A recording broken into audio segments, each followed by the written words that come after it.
जय हिंद दोस्तों, आप सभी लोग का बहुत बहुत स्वागत है।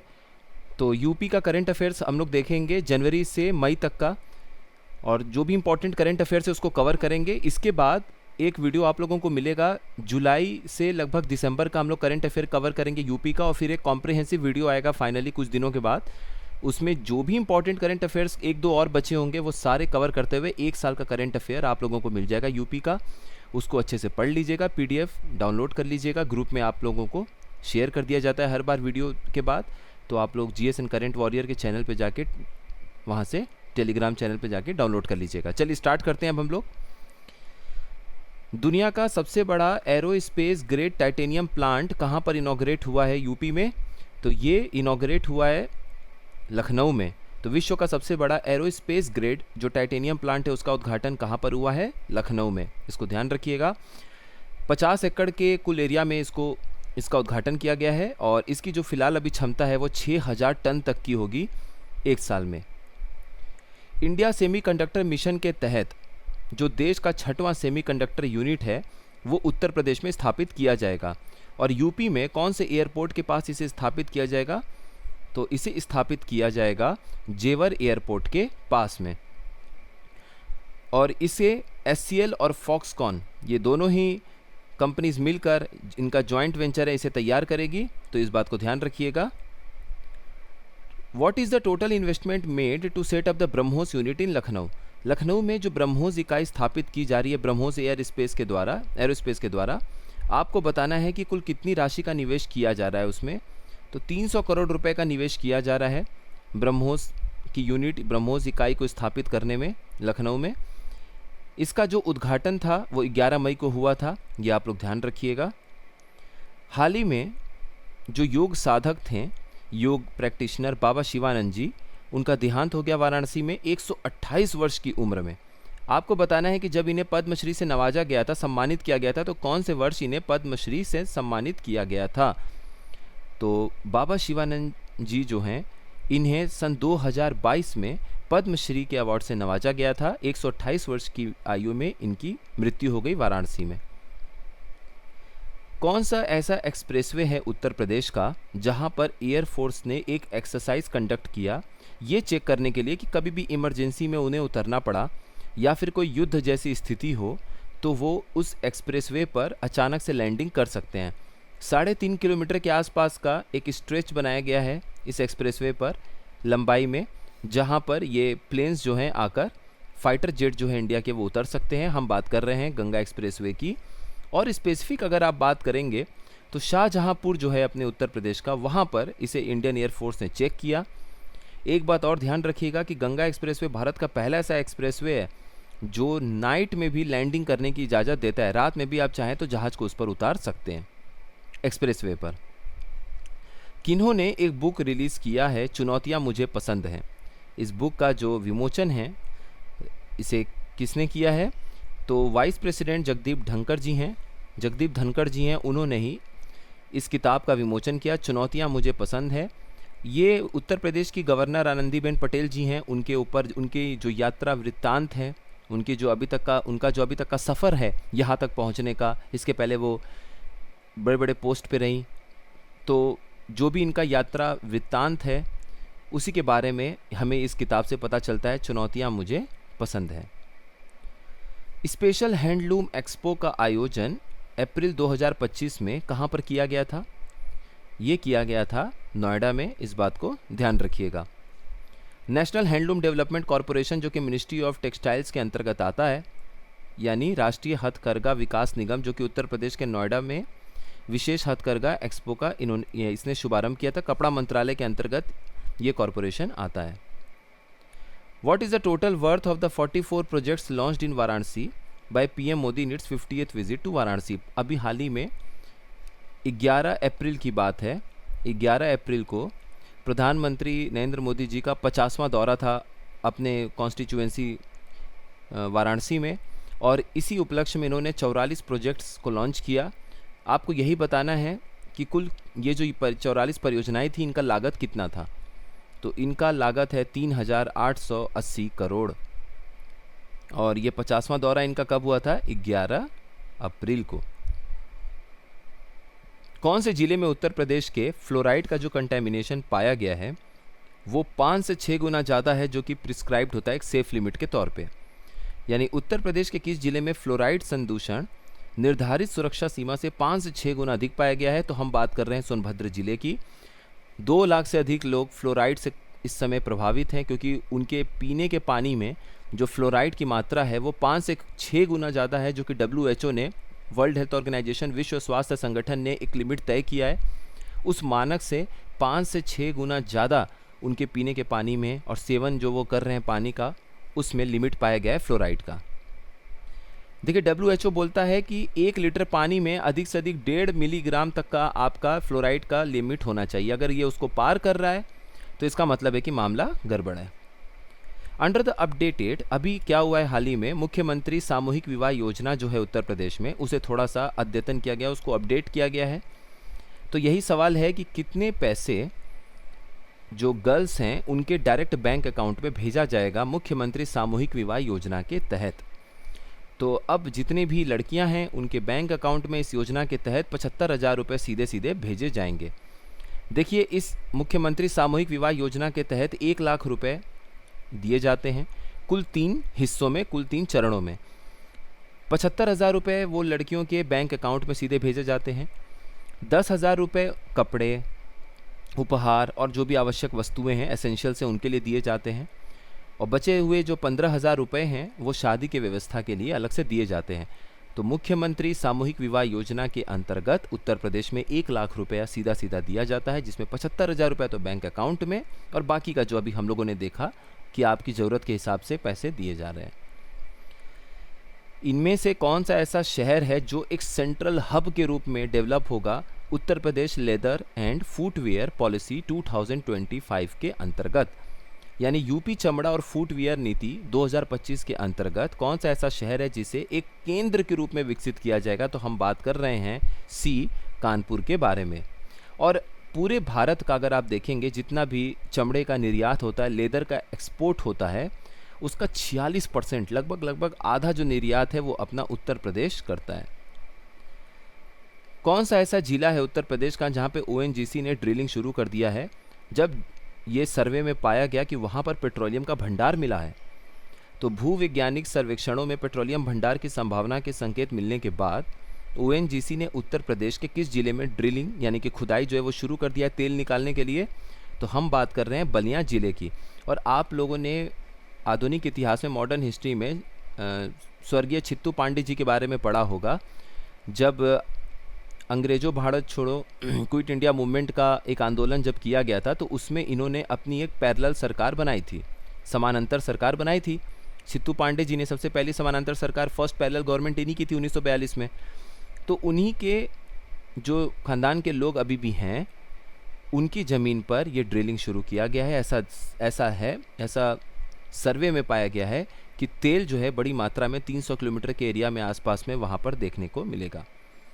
तो जो स्वतंत्रता सेनानी थे छित्तू पांडे जी, उन्हीं के परिवार की ज़मीन पर ये तेल के भंडार पाए गए हैं। और कच्चे तेल के भंडार के लिए अगर आप और विशेष तौर पे बात करेंगे तो सागरपाली एक गांव है बलिया ज़िले में, वहीं पर कच्चे तेल के लिए खोज में यहाँ पर खुदाई जो है, ड्रिलिंग जो है शुरू कर दिया ONGC ने। उत्तर प्रदेश में कहाँ पर inland waterways authority of India यानी कि भारतीय अंतर्देशीय जल मार्ग प्राधिकरण ने अपना 6वां क्षेत्रीय कार्यालय यानी कि 6th रीजनल ऑफिस खोलने का फैसला किया है। देश में इनके 5 अलग अलग रीजनल क्षेत्रीय कार्यालय हैं। तो 6वां जो क्षेत्रीय कार्यालय 6th रीजनल ऑफिस जो है वो ये खोलेंगे वाराणसी जिले में। ये सबके नाम है कहाँ कहाँ पर है, और 6वां जो है वो वाराणसी में खुलेगा। उत्तर प्रदेश का पहला जो डबल डेकर रेस्टोरेंट है वो कौन से शहर में इनॉग्रेट किया गया? देखिए, उत्तर प्रदेश का पहला डबल डेकर रेस्तरां किस शहर में खोला गया? तो ये महाकुंभ के टाइम पे खोला गया था प्रयागराज में। इस बात को ध्यान रखिएगा। हाल ही में मुख्यमंत्री जी के द्वारा एक बायोपॉलीमर, भारत का पहला बायोपॉलीमर प्लांट का उद्घाटन एक रखा गया, आधारशिला रखा गया, फाउंडेशन स्टोन रखा गया कुंभी में। आपको बताना है कि ये कौन से जगह पर भारत का पहला बायोपॉलीमर प्लांट बनेगा और कुंभी कहाँ पर है। तो हाल ही में उत्तर प्रदेश के मुख्यमंत्री ने यूपी के किस जिले के कुंभी में देश के पहले बायोपॉलीमर प्लांट की आधारशिला रखी? तो हम बात कर रहे हैं लखीमपुर खेरी की। दुधवा टाइगर रिजर्व जो दुधवा बाघ अभयारण्य है वो इसी लखीमपुर खेरी में है। और लखीमपुर खेरी जो है अपने उत्तर प्रदेश का सबसे बड़ा जिला है, इस बात को ध्यान रखिएगा। सबसे छोटा जिला कौन सा है आप ये बताइए? हापुड़ है या भदोई है, यानी कि संत रविदास नगर है, कौन सा है? एक जनसंख्या के हिसाब से बताइएगा कि कौन सा ऐसा जिला है जहाँ पे सबसे कम जनसंख्या पाई जाती है। और अगर क्षेत्रफल एरिया के हिसाब से देखेंगे तो कौन सा सबसे छोटा जिला है। ये दो चीज़ जो भी आप में से लिखेंगे उनका कमेंट पिन कर दिया जाएगा। और एक दूसरे से सीखते हुए बहुत सारी चीज़ें हम लोग सीख सकते हैं। तो कमेंट में ज़रूर लिखिएगा आप में से जिनको भी ये बात पता है, क्या क्या आपको लिखना है। सबसे छोटा जिला क्षेत्रफल के हिसाब से, एरिया के हिसाब से सबसे छोटा जिला कौन सा है, और कौन सा ऐसा जिला है यूपी का जहाँ पर सबसे कम जनसंख्या है। जब सेंसस की एक क्लास हम लोग देखेंगे तो उसमें हम लोग यूपी के चीज़ों को काफ़ी डिटेल से देखेंगे। और याद रखिएगा कि 22 फरवरी 2025 को मुख्यमंत्री जी श्री योगी आदित्यनाथ जी के द्वारा ये बायोपॉलीमर प्लांट की आधारशिला रखी गई थी लखीमपुर खेरी में, लखीमपुर खेरी के कुंभी में। कौन से जिले में उत्तर प्रदेश के एक रडार बनाने वाली कंपनी खोली जा रही है, फैक्ट्री बनाई जाएगी, सेटअप किया जाएगा? ये बिझामी गांव में खोला जाएगा जो कि डिफेंस इंडस्ट्रियल कॉरिडोर के पास आता है। तो उत्तर प्रदेश के किस जिले के बिझामी गांव में डिफेंस इंडस्ट्रियल कॉरिडोर में रडार निर्माण कारखाना का स्थापना किया जाएगा? तो हम बात कर रहे हैं आगरा के बारे में। Union minister of environment, forest और क्लाइमेट चेंज ने वर्ल्ड वेटलैंड डे यानी विश्व आर्द्र भूमि दिवस 2025 का जो समारोह है वो उत्तर प्रदेश के किस रामसर स्थल, रामसर साइट को मनाया गया था ऑन 2 फरवरी 2025? क्योंकि 2 फरवरी 2025 को हम लोग विश्व आर्द्र भूमि दिवस यानी वर्ल्ड वेटलैंड डे मनाते हैं। तो आपको बताना है कि उत्तर प्रदेश के किस रामसर स्थल पर इसे मनाया गया था केंद्रीय पर्यावरण, वन और जलवायु मंत्रालय के द्वारा। तो ये मनाया गया था पार्वती अर्गा बर्ड सेंचुरी यानी कि पार्वती अर्गा पक्षी अभयारण्य जो कि गोंडा में स्थित है। देखिए इसका नाम इस तरह से क्यों है, क्योंकि एक तरफ से पार्वती नदी आती है, दूसरी तरफ से अर्गा नदी आती है और वहीं पर एक ऑक्सबो लेक है, ऑक्सबो झील है, ऑक्सबाउ झील, उसी का ये नाम है पार्वती अर्गा बर्ड सेंचुरी गोंडा। और वहीं पर ये टिकरी फॉरेस्ट भी है। इसके बारे में ज़रूर पढ़िएगा कि ये टिकरी जंगल जो है ये मैन मेड है, ऐसा नहीं है कि प्राकृतिक रूप से ये बना हुआ है। आप पढ़िएगा या फिर आप कमेंट बॉक्स में कोई लिखिएगा जो यहाँ तक अच्छे से पढ़ लिए होंगे अभी इस वीडियो को, कि टिकरी फॉरेस्ट जो है इसे किसने लगाया था।